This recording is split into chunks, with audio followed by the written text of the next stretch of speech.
anda nato nga buhaton matag tuig mao ang pagpalihi. Ang pagpalihi nahimo natong tradisyon gumikan sa atong pagtuo nga kita makadawat og swerte sa atong career, trabaho, negosyo, pamilya ug uban pa. Usa sa mga nagtuo niini mao ang negosyante nga si Sheila May Seno kinsa taga Dakbayan sa Subo. Karong buntaga, gusto niyang ipaambit ka nato kung unsa kining pipila ka mga pagpalihi nga maghatag ka natong swerte ning tuiga pinaagi sa tong pagpakiginabi kaniya dinhi lang sa GMA Regional TV Live. Mga palihi karong tuig 2023 mga kapuso atong hisgutan makauban nato Sheila May Seno. Mayong buntag, maupay na aga Ma'am Sheila. Welcome sa GMA Regional TV Live. Okay, maayong buntag ninyong tanan sa naminaw karon sa GMA Regional TV live stream. Thank you kayo sa pag-invite nako dire. Salamat for joining us, Ma'am Sheila. Oh, and Happy New Year po sa tanan, and to all kapuso, Happy New Year. Can you introduce yourself Ah. to us, ma'am? Background sa imong kaugalingon. Okay, all right. My name is Sheila May Seno. Seller me sa mga palihin na items during New Year, and aside sa mga palihin na items, nasa may mga other variety of products, but our focus now is the mga palihin na mga items na imo ibaligya for New Year. Oh. Nganong nakanuna man ka ma'am magnegosyo ni mga palihi o diin man ka naka-ideya ini? Sa tinuod lang yun, no? I'm also a believer sa mga palihi. Kaya ever since bata pa ko, akong parents, every New Year, magpalihi na sila. Like, magbutang na sila prosperity na naibugas, na ay mga coins, na paginimunggo. So, from the beginning, bata pa ko, na ako na siyang nakita. Even until now, nadala na ko na. So, I'm also a believer, and that's why I made it a business po para po sa uban na nainana po sila na magpalihi po sila every New Year. Kito tao, mas mawala na to, at least, nasa tigibuhat, di ba?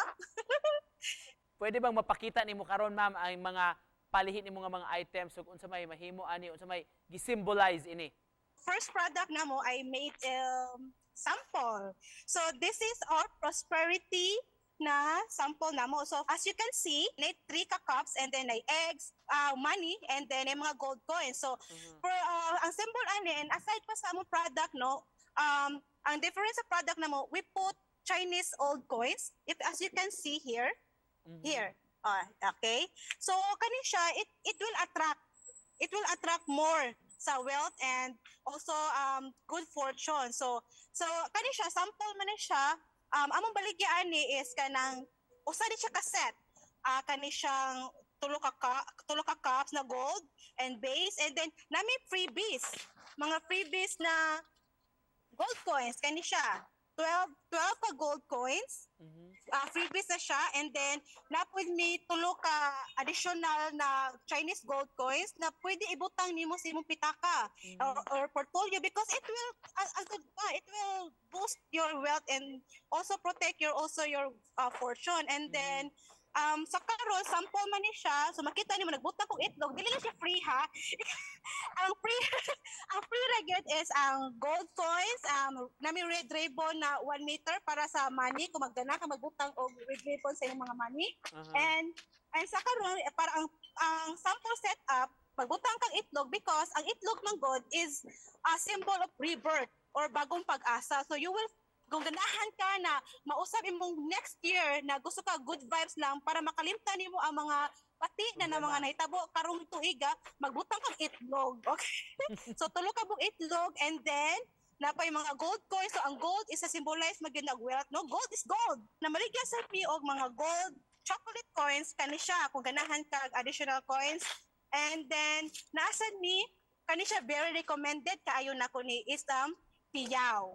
Piyaw ni siya. So, actually, ang kaning piyaw, kung nakita niyo akong piyaw, this will serve as a protection nimo. Mura siya police na nag-protect nimo, and also, it is also a money catcher. Kani siya piyaw. Gawas imo mga gipakita ka namo Ma'am Sheila, unsa pay mga palihi o mga tips nga ma-share nimo sa atong mga kapuso? Okay. Based ako personal na ginako ni ha. Sa tinuod lang gyud, dili naman ta magbasihan na gyud sa swerte lang. Actually, 70% hard work, 30% mga lucky charm na siya. So, kailangan dyan nagkuyugan ng pagkugi. Kaya kung magkugi ka, nabutangan pa yun nimo og mga pampaswerte, muboost dyan na imuhang mga wealth. Ma'am Sheila, nga mang naanda naman ni sa mga Pinoy, kining mo, imong mga tradisyon, mga palihi, matag bagong tuig. Maybe because sa historic nato, no? Kaya even, di ba ang Chinese, even from the start, ang lapo-lapo pa ng mga panahon, ang mga Chinese is nanatay mga, nag-trading na ang mga Chinese diri. So, ang ilahang mga, ilahang mga culture nila is ato sang na-adapt. So, actually, sa tinuod lang yun, ang Chinese is makabantay medyo ka mga Chinese, no? Ang very ni mga successful sila kasagaran mga tycoons because they also believe sa mga pampaswerte sad. So, kita mga Pinoy, why not? Kailangan po sa tamo, try sa tamo buy in ani mga pampaswerte kay wala tay makuan at least ba natatay ka ng kanang atuasat na makaingon sa tanan may makahatag na tuog ka ng grasya. Ma'am Sheila, sa mga gustong mo avail ng imong mga produkto, mga items ninyo, how can they reach out to you, ma'am?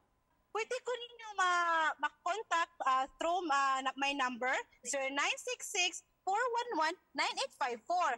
And also, I have my Facebook account, Sheila Miceno. And also, we have also a physical store here in Tisa. And just to close this, Ma'am Sheila, sa may New Year's message nimo sa atong mga kapuso.